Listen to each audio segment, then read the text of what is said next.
Mr. President. Senator from Oklahoma. The Senate currently in quorum call. It is not. Thank you.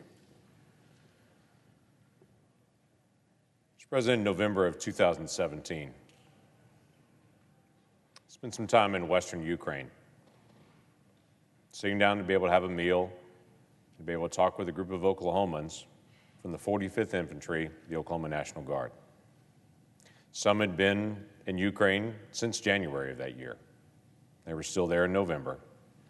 They spent the entire year in 2017 as the Oklahoma National Guard training the military of the Ukrainians. Why?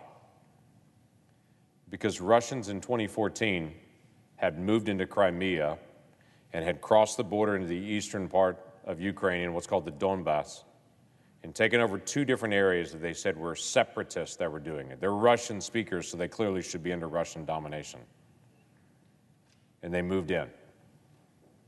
You know, an entire year that Oklahomans spent with Ukrainians developing friendships, training them, preparing them for battle against a very large army in the Russians, that they hoped to be able to push the Russians out of the eastern side of their country. And as we sat and visited and talked, it told me about the tenacity of the Ukrainian fighters, their commitment to their families, and their commitment to be able to be independent, to be a separate, functioning democracy, to engage with the rest of the world as any independent, sovereign nation would choose to be able to do. It was 2017.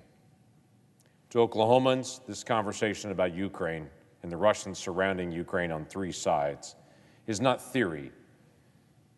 Some Oklahomans know the name of Ukrainians that are currently on those front lines. They've served alongside of each other, and they've stayed in contact, calling them friends. If you go into the Ukrainian embassy today from the United States, you'll see a picture of some Oklahomans up on the wall, because they remember that group of Oklahomans that came to Ukraine to help them prepare for a day they hope would never come, and to be able to be ready to push the Russians out of the eastern part of their nation. But today, literally right now, Ukrainians living on the border, especially in the north, can literally hear the sound of Russian artillery practicing just miles away. They've been able to hear that sound for days and days now as they do live fire exercises just on the other side of the border. They understand that the Russians have amassed well in excess of 100,000 troops, that they've gathered troops from Russia from the far east next to their border with China and have moved them all the way to the west to be able to surround Ukraine on three sides with naval forces and with ground forces. They're very aware the Russians have moved their special operations. They've moved in field hospitals. They're very aware that they're doing live training exercises in preparation. They hope that it's only saber rattling, but they hear the sound of the guns just a few miles away.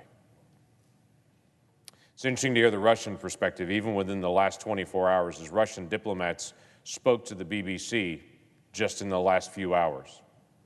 And they spoke and said they have no intention of any aggressive moves, that they're a sovereign nation, and that they can move their forces anywhere they want to be able to move on any inch of their land, and if they want to put their forces all right there along the border with Ukraine, that's their sovereign right to do that. And then they replied back in what must be one of the great Russian statements of all time, that the West is not reporting that the Ukrainians have also moved 100,000 troops next to the border with Russia. They must think the entire world's delusional.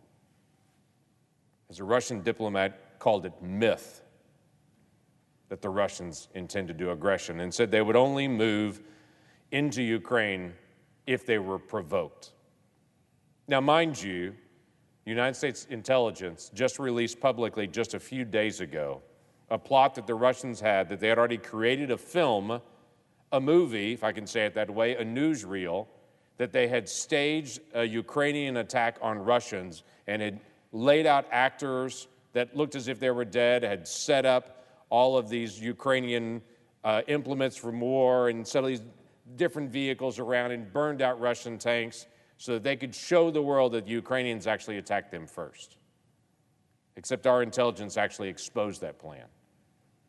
But the Russians are still repeating over and over again, they'll only attack if they're provoked, as they work to be able to stage a provocation.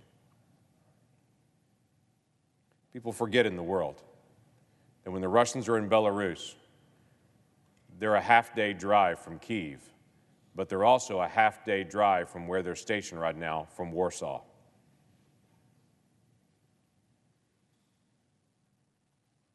This is a tenuous time. This is not a new moment for the Russians to act aggressively towards their neighbors. In 2008, Russia invaded the country of Georgia. In 2014, as I mentioned, Russia annexed Crimea, moved in. 2014, they also moved into the Donbass region.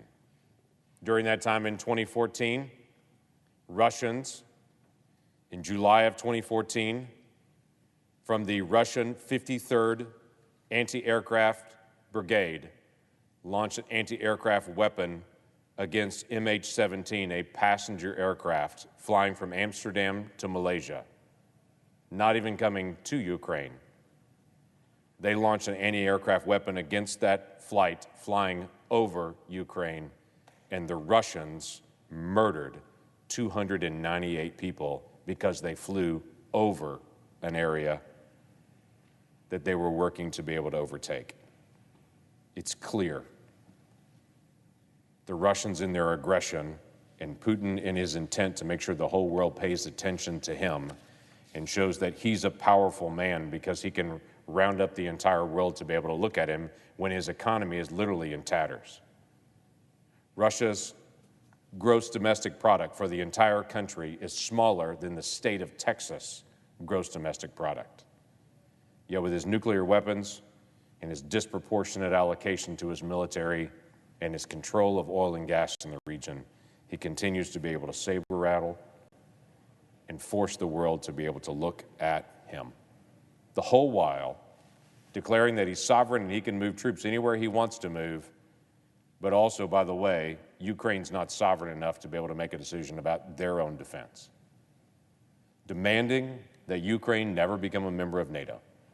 Can I remind the world, NATO is a defensive alliance, a defensive alliance.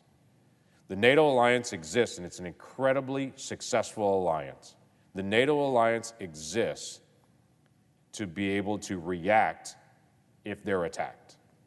NATO does not cooperate in attacking anyone. NATO is set up to defend each other when attacked. Now, Ukraine's not a NATO nation, but NATO nations surround Ukraine. And we're all extremely aware of Putin's focus on trying to be able to push out and to recreate the USSR again. We should pay attention. We should not pretend this won't affect the world. We've seen oil prices around the world already accelerate based on just Putin's actions right now. We've seen what he's trying to be able to do to be able to manipulate oil prices for the benefit of Russia, but to the detriment of everyone else. We can see that. The issue is, what are we going to do about that? How are we going to actually engage? Well, our nation has given over $400 million in assistance to Ukraine every year since 2014, including this year. $464 million in assistance to Ukraine. As I'd mentioned before, Oklahomans and multiple others have gone to Ukraine to be able to train their military for them to be able to defend themselves. We've assisted the Ukrainian people with counter-artillery radars, coastal defensive implements, geospatial intelligence, counter-unmanned aerial system equipment, electronic warfare, demining equipment, small arms. We've tried to be able to help the Ukrainians defend themselves. We need to also speak with a unified voice that if Russia decides they're going to move across that border into Ukraine, that there are strong, unrelenting sanctions coming on that nation and that economy that is smaller than the economy of Texas. That we are keenly aware of how they survive based on oil and gas sales.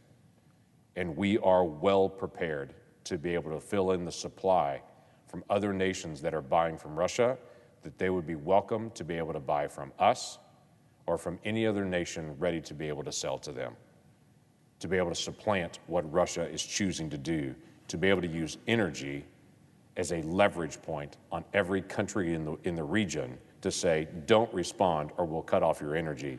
We need to make it very clear that the world stands with the free people of Ukraine, and we will bring severe consequences on the economy of Russia that will be long-lasting. Not only primary sanctions, but secondary sanctions.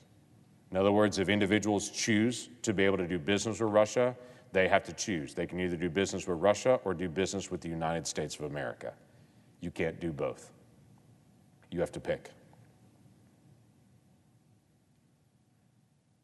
With the largest economy in the world, I believe most would rather work with a free market, free nation than to be able to work with an unstable Russia.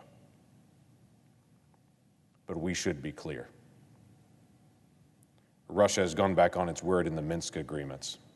Russia has gone back on its word on multiple different treaty agreements. We cannot trust what they say, but they should be able to trust what we will do if they choose to attack the free people of Ukraine. Let me just say this. I firmly believe that the best thing that we can do is to work to keep a war from ever starting rather than engage and try to stop it once it starts. We should speak clearly as a nation. We should speak clearly from the administration. We should speak clearly from Congress with a unified, nonpartisan voice that the people of the United States want to do what it takes to keep a war from starting so that Europe doesn't see yet another land war. That's going to take focus from this body. So what do we need to do? We should make the clear offer that we'll provide energy to the rest of the world, that if Russia cuts them off, we will rapidly move to be able to fill the gap. We should make it clear about our primary and secondary sanctions. We should make it clear on diplomatic channels and in public what we will do. We should continue to be able to work with our allies to be able to build a strong coalition and to reaffirm the NATO alliance that's there.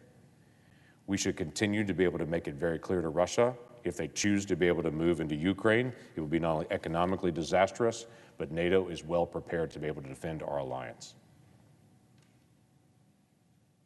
And we should stand with the people of Ukraine and continue to equip them as they work to be able to protect themselves.